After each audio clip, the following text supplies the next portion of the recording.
saya dari Program Studi Fisioterapi Universitas Indonesia tahun angkatan 2020.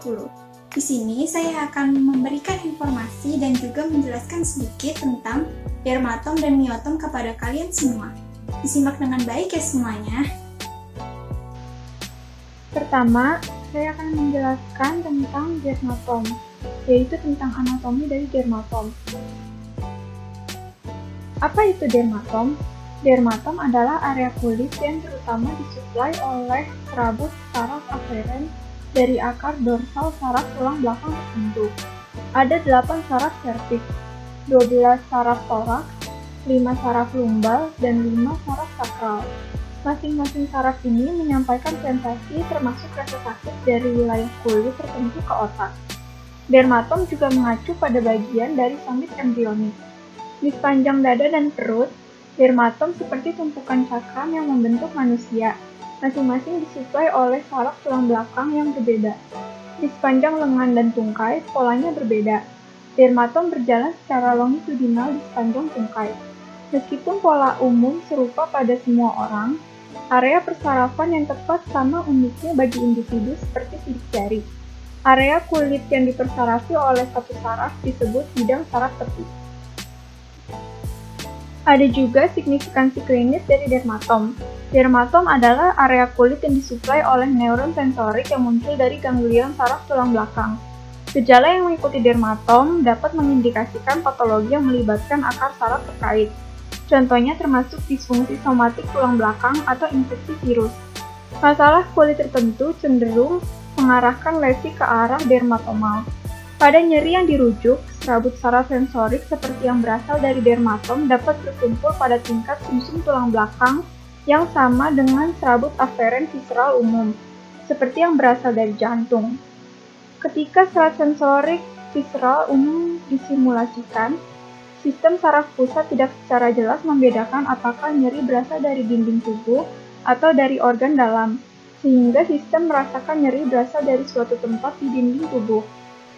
Jadi, rasa sakit itu dirujuk ke dermatom terkait dari segmen tulang belakang yang sama. Virus yang tertidur di ganglia saraf sering menyebabkan nyeri, ruam, atau keduanya dalam pola yang ditentukan oleh dermatom, atau pola zoster-reform. Namun, gejala tersebut mungkin tidak muncul di seluruh dermatom. Ada pula klinis penting dari dermatom. Berikut ini adalah daftar saraf tulang belakang dan titik-titik yang secara khas termasuk dalam dermatom masing-masing saraf. Yang pertama ada C2, setidaknya 1 cm lateral tonjolan oksipital di dasar tengkorak. C3 di fossa supraclavicular di garis midclavicularis. C4 di atas sendi acromioclavicularis. C5 di sisi lateral atau radial dari fossa antekubital. C6 di permukaan punggung falanks proksimal ibu jari. C7 di permukaan punggung falanks proksimal jari tengah.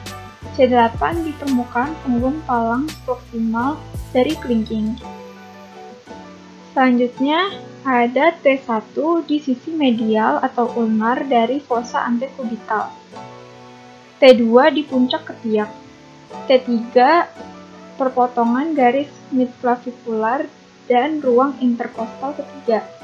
T4 perpotongan garis midclavicularis dan ruang interkostal keempat. T5 persimpangan dari garis midclavicular dan ruang interkostal kelima. T6 persimpangan dari garis midclavicular dan tingkat horizontal dari proses sifoid. T7 perpotongan garis tengah klavikula dan garis horizontal pada seperempat jarak antara tingkat proses sifoid dan ketinggian pusat. T8 perpotongan garis midclavicularis dan garis horizontal pada setengah jarak antara tingkat proses sifoid dan ketinggian pusat. T9 perpotongan garis midclavicularis dan garis horizontal pada 3/4 jarak antara tingkat proses sifoid dan ketinggian pusat. T10 perpotongan garis midclavicularis di tingkat horizontal umbilikus. T11 perpotongan garis midclavicularis pada tingkat horizontal di tengah antara tingkat umbilikus dan ligamentum inguinalis. T12 persimpangan garis midclavicularis dan titik tengah ligamentum inguinalis. Lalu ada L1, pertengahan antara titik sensorik utama untuk T12 dan L2. L2 di paha medial anterior. L3 di epicondylus medial tulang paha. L4 di atas malleolus medial.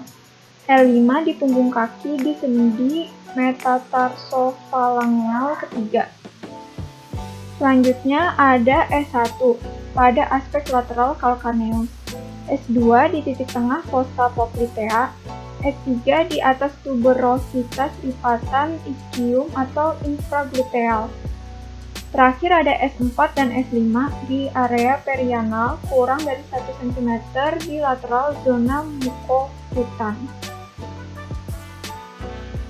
Berikut juga ada daftar saraf kranial yang bertanggung jawab atas sensasi dari wajah.